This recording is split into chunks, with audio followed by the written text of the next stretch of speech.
Core committee ಸಭೆ ನಮ್ಮ ರಾಜ್ಯದ ಉಸ್ತುವಾರಿಗಳಾಗಿರುವಂತಹ ರಾಧಾ ಮೋಹನ್ ದಾಸ್ ಅಗರ್ವಾಲ್ಜಿಯವರು, ಕೇಂದ್ರ ಸಚಿವರಾಗಿರುವಂತಹ ಪ್ರಹ್ಲಾದ್ ಜೋಶಿಜಿಯವರು, ವಿಪಕ್ಷ ನಾಯಕರು ಮತ್ತು ಎಲ್ಲ ಕೋರ್ ಕಮಿಟಿ ಸದಸ್ಯರು ಎಲ್ಲರೂ ಕೂಡ ಇವತ್ತು ಸಭೆಯಲ್ಲಿ ಭಾಗವಹಿಸಿದರು. ಬಹಳ ಪ್ರಮುಖವಾಗಿ ಮುಂದೆ ಬರುವಂತಹ ಬಾಗಲಕೋಟೆ ಹಾಗೂ ದಾವಣಗೆರೆ ದಕ್ಷಿಣ ವಿಧಾನಸಭಾ ಕ್ಷೇತ್ರದ ಉಪಚುನಾವಣೆಗಳ ಅಭ್ಯರ್ಥಿಗಳ ಬಗ್ಗೆ ಚರ್ಚೆ ನಡೆದಿದೆ. ಎರಡೂ ಕ್ಷೇತ್ರದಲ್ಲೂ ಕೂಡ ಯಾರು ಆಕಾಂಕ್ಷಿಗಳ ಇದ್ದಾರೆ ಅದೆಲ್ಲದರ ಬಗ್ಗೆ ಚರ್ಚೆ ಆಗಿದೆ. ಕೋರ್ ಕಮಿಟಿಲಿ ಚರ್ಚೆ ಆಗಿರುವಂಥ ಹೆಸರುಗಳನ್ನು ನಮ್ಮ ಪಕ್ಷದ ವರಿಷ್ಠರಿಗೆ ನಾವು ಅದನ್ನು ಕಳಿಸ್ಕೊಡ್ತೇವೆ. ವಿಧಾನ ಪರಿಷತ್ ಚುನಾವಣೆ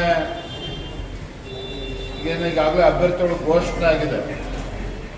ವಿಧಾನ ಪರಿಷತ್ ಚುನಾವಣೆ ಅಭ್ಯರ್ಥಿಗಳನ್ನು ಗೆಲ್ಲಿಸ್ತಕ್ಕಂಥ ನಿಟ್ಟಿನಲ್ಲಿ ಬಾಗಲಕೋಟೆ ಹಾಗೂ ದಾವಣಗೆರೆ ದಕ್ಷಿಣ ವಿಧಾನಸಭಾ ಕ್ಷೇತ್ರದ ಅಭ್ಯರ್ಥಿಗಳನ್ನು ಗೆಲ್ಲಿಸ್ತಕ್ಕಂಥ ನಿಟ್ಟಿನಲ್ಲಿ ನಾವೆಲ್ಲರೂ ಸಹ ಒಟ್ಟಾಗಿ ಒಂದಾಗಿ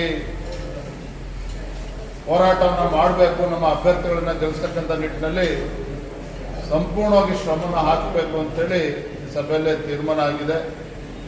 ಈಗ ತಾನೇ ಪ್ರಹ್ಲಾದ್ ಜೋಶಿಜಿಯವರು, ಕಾರಜೋಳ ಅವರು, ನಾವು ದಾವಣಗೆರೆ ದಕ್ಷಿಣ ವಿಧಾನಸಭಾ ಕ್ಷೇತ್ರದ ಎಲ್ಲ ಆಕಾಂಕ್ಷಿಗಳೇನಿದ್ದಾರೆ ಹಾಗೂ ಪಕ್ಷದ ಪ್ರಮುಖರ ಜೊತೆಲೂ ಕೂತು ಚರ್ಚೆ ಮಾಡಿ ಹಿಂದೆ ಆಗಿದ್ದನ್ನು ಮರೆತು ಎಲ್ಲವನ್ನು ಕೂಡ ಬದಿಗಿಟ್ಟು ನಾವೆಲ್ಲರೂ ಕೂಡ ಒಟ್ಟಾಗಿ ಚುನಾವಣೆಯನ್ನು ಗೆಲ್ತಕ್ಕಂಥ ನಿಟ್ಟಿನಲ್ಲಿ ಶ್ರಮನ ಹಾಕಬೇಕು ಅಂತೇಳಿ ಪ್ರತ್ಯೇಕವಾಗಿ ಆ ಸಭೆಯನ್ನು ಕೂಡ ಮಾಡಿದ್ದೇವೆ.